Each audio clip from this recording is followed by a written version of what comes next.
हाल ही में कुछ अंतर्राष्ट्रीय मीडिया रिपोर्ट्स में ये दावा किया गया था कि अमेरिका पाकिस्तान को आधुनिक एयर टू एयर मिसाइलें जैसे AIM-120 AMRAAM बेच रहा है।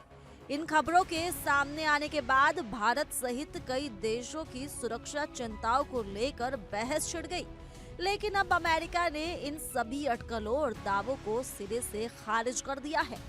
भारत में अमेरिकी दूतावास ने स्पष्ट रूप से कहा है कि ऐसी खबरें पूरी तरह झूठी, भ्रामक और तथ्यहीन है। दूतावास ने यह भी साफ किया कि मौजूदा रक्षा अनुबंध के अंतर्गत पाकिस्तान को कोई नई या अत्याधुनिक मिसाइल नहीं दी जा रही है। दरअसल ये कॉन्ट्रैक्ट पाकिस्तान के पास पहले से मौजूद एयर डिफेंस सिस्टम और हथियार प्रणालियों के रखरखाव और स्पेयर पार्ट्स की आपूर्ति से जुड़ा हुआ है।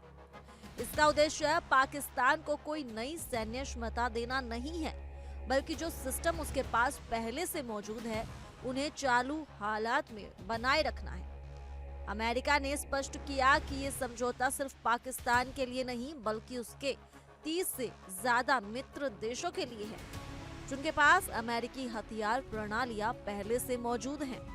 ये सभी देशों की सैन्य क्षमताओं को स्थिर बनाए रखने और पुराने उपकरणों की मरम्मत तथा सर्विसिंग सुनिश्चित करने के उद्देश्य से किया गया है। इस स्पष्टीकरण का समय भी महत्वपूर्ण है, क्योंकि ये बयान उस वक्त आया जब हाल ही में भारत और पाकिस्तान के बीच हुए ऑपरेशन सिंदूर के बाद दोनों देशों के संबंधों में फिर से तनाव बढ़ा था। कुछ रिपोर्ट्स में ये भी दावा किया गया था कि अमेरिका पाकिस्तान को ऐसी मिसाइल देने जा रहा है जो F-16 लड़ाकू विमानों को और ज्यादा मारक बना देगी। लेकिन अब अमेरिकी प्रशासन की ओर से ये बात पूरी तरह साफ कर दी गई है कि अमेरिका किसी भी सूरत में दक्षिण एशिया में सैन्य असंतुलन पैदा नहीं करना चाहता और न ही वो किसी एक देश को दूसरे पर रणनीतिक बढ़त देने के पक्ष में है। जहां तक इस कॉन्ट्रैक्ट की बात है तो ये कुल 41.7 मिलियन डॉलर का है और इसे अमेरिका की रक्षा कंपनी रैथियोन मिसाइल्स एंड डिफेंस को सौंपा गया है। ये अनुबंध अमेरिका के एक बड़े मिलिट्री सेल्स प्रोग्राम का हिस्सा है, जिसकी कुल अनुमानित लागत करीब 2.5 बिलियन डॉलर है और जिसमें पाकिस्तान समेत 30 से ज्यादा देशों को शामिल किया गया है। ये कार्यक्रम वर्ष 2030 तक जारी रहने की संभावना है। इसका मुख्य उद्देश्य पुरानी अमेरिकी हथियारों और उपकरणों को चालू हालात में बनाए रखना है, ताकि मित्र देशों की रक्षा प्रणालियां प्रभावी बनी रहे।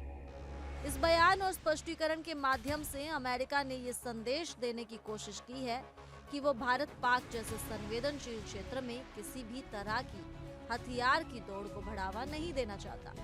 साथ ही वो ये भी सुनिश्चित करना चाहता है कि अंतर्राष्ट्रीय मंच पर उसकी नीतियों को लेकर किसी भी तरह की भ्रांतियां या गलतफहमियां ना बने।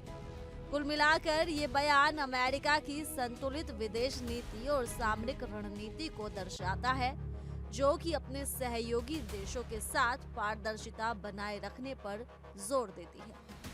फिलहाल के लिए इस रिपोर्ट में सिर्फ इतना ही। ज्यादा जानकारी के लिए जुड़े रहिए इंडिया डेली के डिजिटल प्लेटफॉर्म के साथ।